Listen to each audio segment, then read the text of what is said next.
Kuvendi rrëzoi me shumicë votash kërkesën e deputetëve demokrat për shkarkimin e kryeparlamentarit Niko Peleshi. Opozita nuk mori pjesë në votim, por tha se kreu i kuvendit ka shkelur kushtetutën dhe rregulloren, por mazhoranca theksoi se ai me veprimet e tij ka mbrojtur rendin kushtetues.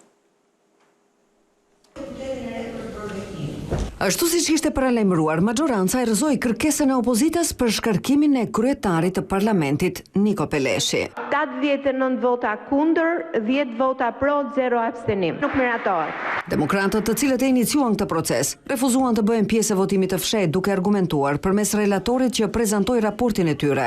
Shkeljet e pretenduara në dy seancat plenare të 16 dhe 18 shtatorit. Nuk ka qenë garant i barazisë parlamentare, por zgjatimi i vullnetit kryeministrit. Ai ka legjitimuar një praktikë të rrezikshme për jashtimin e opozitës nga debati parlamentar. Ka shkelur solemnitetin e seancës ku prezantohet programi qeveritar. Ka mohuar të drejtën e opozitës për të përfaqësuar interesin qytetar. Ka lejuar që kuvendi të drejtohet me urdhra verbal nga kryeministri, duke humbur pavarësinë institucionale. Por ndryshe nga sa pretendon opozita, për socialistët kryetari i kuvendit ka mbrojtur rendin kushtetues, teksa në seancë ka mbizotëruar kaosi. I detyruar për qëllimin e lartë që kishte kuvendi për miratimin e programit qeverisë të ndërpres seancën, por nuk dikton asnjë shkelje e karakterit kushtetues, por ka mbrojtur rendin kushtetues. Akuzat e demokratëve i hodhi poshtë edhe Niko Peleshi.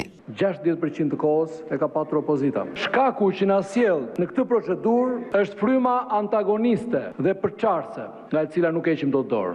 Arsyeën e mospjesëmarrjes së opozitës në votim e sqaroi jashtë kuvendit Sali Berisha, i cili tha se nuk u votuan të dy raportet. Ka një procedurë të sanksionuar në rregullore, po këta nuk njohin rregullore, këta njohin vetëm urdhra që marrin dhe pastaj bëjnë të paditurin. U përpoq me hipokrizinë më të madhe të mbroj kolapsin e plot parlamentar që ka krijuar. Por përgjigjen ja ktheu nga seanca Tauland Balla.